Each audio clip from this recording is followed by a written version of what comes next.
আর্যর অতীতের কথা ভুলে আর্যর সঙ্গে সারা জীবন একসঙ্গে থাকার সিদ্ধান্ত নিল অপর্ণা। হ্যাঁ বন্ধুরা, এমনটাই দেখা যাবে। তাই সম্পূর্ণ জানতে ভিডিওটিতে লাইক দিয়ে চ্যানেলটি সাবস্ক্রাইব করে দেখতে থাকুন। গল্পের শুরুতে দেখা যাবে কিঙ্করের সঙ্গে অপর মা আর বাবা বেরিয়ে আসে। তখনই অপর্ণা বেরিয়ে আসার পিছন দিকে তাকাতে থাকে আর মনে মনে বলে, স্যার কি যাবে না? স্যারও তো আমাদের সঙ্গে যাবে। তখনই অপুর বাবা বলে, কি রে অপু, পিছন দিকে কি দেখছিস? তখন অপু বলে, না, দেখছিলাম স্যার কি যাবে না। তারপরে কিঙ্কর বলে, দেখো অপর্ণা, এবার চলো, তোমাদের পৌঁছে দিতে হবে আমাকে। তখনই অপু বলে, না আসলে স্যার আমার জন্য এত কিছু করলো। তখনই অপুর মা বলে, শুধু এইটুকু করেছে, আরো অনেক কিছু করেছে, তুই জানিস না অপু। তখনই অপুর বাবা বলে, থাক না, বাড়িতে গিয়ে বলা যাবে তো। তখন অপুর মা বলে, না, এখনই বলবো। তখন অপুর বাবা বলে, না, তুমি বাড়ি গিয়ে বলো। তারপরেই অপর্ণা বলে, না, আমাদের ছেড়ে দেওয়া দরকার ছিল না তো, আমরা চলে যেতে পারতাম। তখনই কিঙ্কর বলে, না, স্যারের নির্দেশ, পৌঁছে দিতে হবে, চলুন। তারপরেই অপর্ণা সহ অপর্ণার বাবা মা গাড়িতে উঠে পড়ে। ওইদিকে দেখা যাবে আর্যকে বাড়ি নিয়ে যায় অর্ক।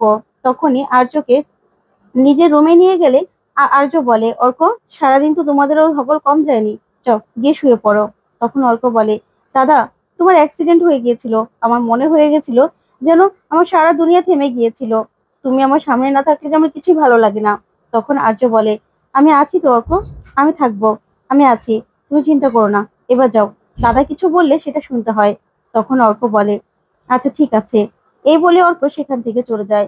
তখন আর্য অপর্ণার কথা ভাবতে থাকে। তখনই আর্যর মা সেখানে আসে, এসেই বলে, আর্য। তখন আর্য বলে, মা, তুমি আবার এখন কেন আসতে গেলে? যাও না, তুমিও রেস্ট নাও। তখনই আর্যর মা বলে, না, তোমার সঙ্গে কথা বলতে আসলাম। তারপরেই আর্য বলে, আসলে মা, কত কিছুই অন্যরকম হয়ে গেছে না। তারপরেই আর্যর মা বলে, আসলে আজকে আমি তোমার চোখে সত্যিকারের ভালোবাসা দেখছি। তুমি অপর্ণাকে সত্যিকারের ভালোবেসে ফেলেছো, তাই তো? এত বছর পরে তুমি কারোর জন্য এতটা ভাবছো, কাউকে ভালোবাসতে পেরেছো। তুমি অচেতন অবস্থায়ও জ্ঞান ফেরার পরে শুধুমাত্র অপর্ণার কথাই বলেছো আর্য।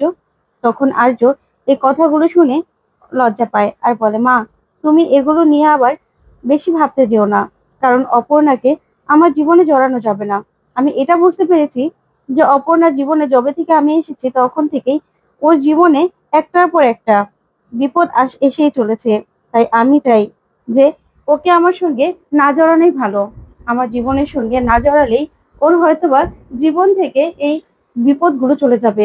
তখনই আর্যর মা এই কথাগুলো শুনে চমকে যায়। তারপরে আর্য বলে, হ্যাঁ মা, তাই আমি সিদ্ধান্ত নিয়েছি যে আমার জীবনের সঙ্গে অপর্ণাকে আমি আর জড়াবো না। তখন এই কথাতে অবাক হয়ে আর্যর মা। ওইদিকে দেখা যাবে অপর্ণা অপর্ণা ছাদে দাঁড়িয়ে দাঁড়িয়ে আর্যর কথা ভাবতে থাকে।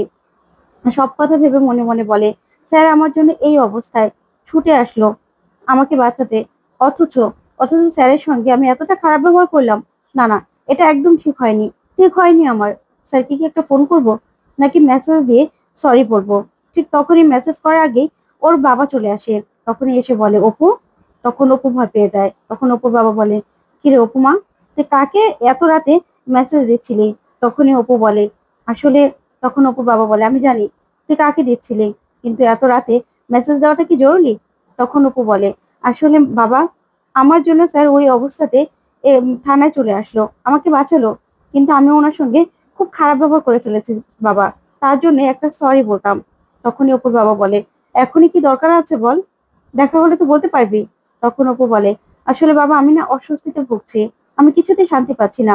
তখন অপুর বাবা বলে, হ্যাঁ, তোর জন্য আর্য স্যার অনেক কিছু করেছে, শুধুমাত্র এই নয়, তোকে খোঁজার জন্য সে বেরিয়েও গিয়েছিল।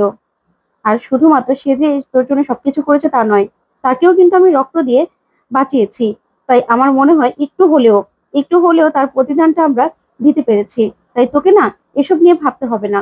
তখন অপু মনে মনে বলে, মেঘরাজের ওখানে স্যার আমাকে বাঁচাতে গিয়েছিল, এই অবস্থা নিয়ে আবার থানায়ও চলে আসলো।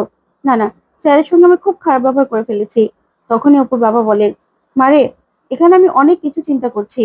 আসলে আমি জানি আর্য স্যার খুব ভালো মানুষ, তারপরেও আর্য স্যার যা যা করছে একটু বাড়াবাড়ি হয়ে যাচ্ছে না রে মা? তখনই অপু বলে, বাবা, তুমি কি বলছো? তখনই অপুর বাবা বলে, হ্যাঁ রে বা, তোর জন্য পুরো কোম্পানিটাই উনি কিনে নিলেন, তারপরে এই যে এই শরীর নিয়ে তোকে বাঁচাতে চলে আসলেন, এগুলো কি বাড়াবাড়ি নয়? তখন অপু বলে, বাবা উনি তো আমাদের ভালোই চান, আমাদের ভালোর জন্যই সবকিছু করছেন। তাহলে তাহলে কেন তুমি এরকম কথাগুলো বলছো? আমি জানি তোমার মনে অনেক প্রশ্ন আসছে, কিন্তু তুমি ভেবো না বাবা, সবকিছু আমি ঠিক করে দেব। তখনই অপু মনে মনে বলে, আমি নিজেই তো কোনো কিছুর উত্তর জানি না। আমি যদি উত্তর জানতাম তাহলে এখন আমি বাবাকে বলতে পারতাম, কিন্তু কি বলবো? কিন্তু বাবার মনে যে চিন্তাটা হচ্ছে সেটাও তো আমাকে দূর করতে হবে। তখনই অপু ওর বাবাকে বলে, বাবা তুমি আমাকে বিশ্বাস করো তো? আমি তোমার বিশ্বাসের মর্যাদা রাখবো, তোমাদের অসম্মান হয় এরকম কোনো কাজ আমি করব না। তখনই অপুর বাবা বলে, আমি জানি রে মা, আমি তোকে বিশ্বাস করি, আমি তোকে অবিশ্বাস করছি না, আমি আর্য স্যারকেও অবিশ্বাস করছি না।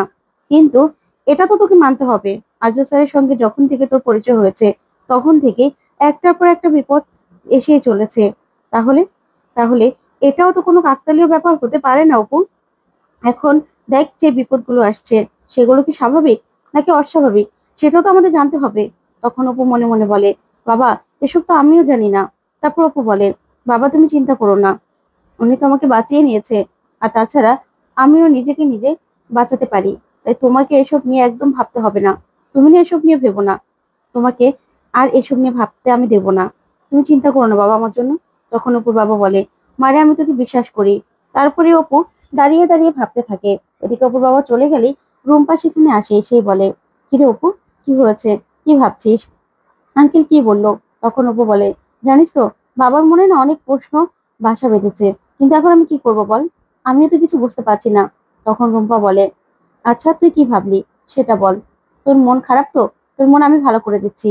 এই বলে রুম্পা অপুকে ধরে গান গাইতে থাকে আর নাচ করতে থাকে।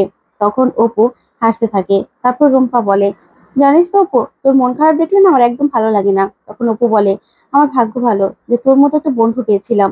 তখন রুম্পা বলে, তোর হাসিটাই আমার কাছে সবকিছু, জানিস তো? কিন্তু তুই কি ভাবলি বলতো, তুই কালকে গিয়ে কি করবি?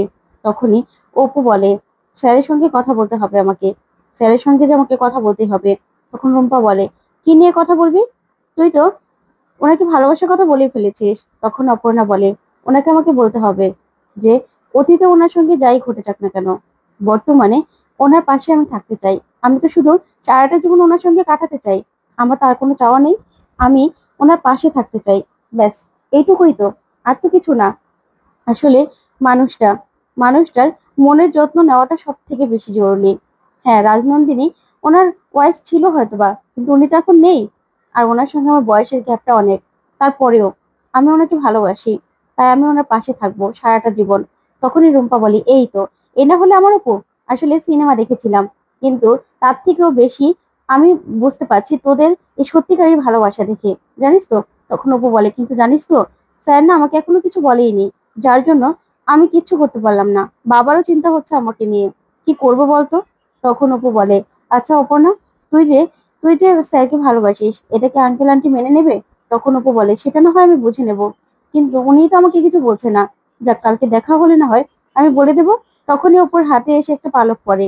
তখন অপু সেই পালকটা উড়িয়ে দেয় আর্যর কথা ভেবে। ওইদিকে আর্য অপুর কথা ভেবে হাসতে থাকে আর মনে মনে বলে, আমি একটা সুযোগ পেলে অপর্ণাকে ভালো রাখার চেষ্টা করব। হ্যাঁ, হয়তোবা বয়সের গ্যাপটা অনেক, তারপরেও ওর ইচ্ছেগুলো তো আমি পূরণ করতে পারবো। ওকে ভালোবাসায় আমি একদম পরিপূর্ণ করে দিতে পারবো যদি একটা সুযোগ পাই। তখনই আর্যর হাতেও সেই পালকটা এসে পড়ে। তখন আর্য সেই পালকটা নিয়ে অপর্ণার কথা ভাবতে থাকে। তখন সেখানে কিঙ্কর আসে। কিঙ্করকে দেখে আর্য বলে, তুমি এখানে? তখন কিঙ্কর বলে, হ্যাঁ, তুমি তো অসুস্থ, দাঁড়িয়ে আছো তার জন্যই। তখন আর্য বলে, আচ্ছা আমি শুভ। তখন কিঙ্কর বলে, না, এখন তোমাকে আমার কিছু কথা বলার আছে, তোমাকে শুনতে হবে। তখন আর্য বলে, কেন? কালকেও তো শোনা যাবে। তখন কিঙ্কর বলে, না। তখন কিঙ্কর কিছু অপর্ণাকে নিয়ে কথা বলতে থাকে, যা শুনে আর্য অবাক হয়ে কিঙ্কর দিকে তাকিয়ে থাকে। ওইদিকে রুম্পা অপর্ণাকে জড়িয়ে ধরে আর বলে, এই না হলে আমার বন্ধু, তুই না ঠিক পারবি আমি জানি। তখন এই বলে দুজন দুজনকে জড়িয়ে ধরে হাসতে থাকে। তো বন্ধুরা, কেমন লাগলো আজকে আপডেট, কমেন্ট করে জানাও। ধন্যবাদ।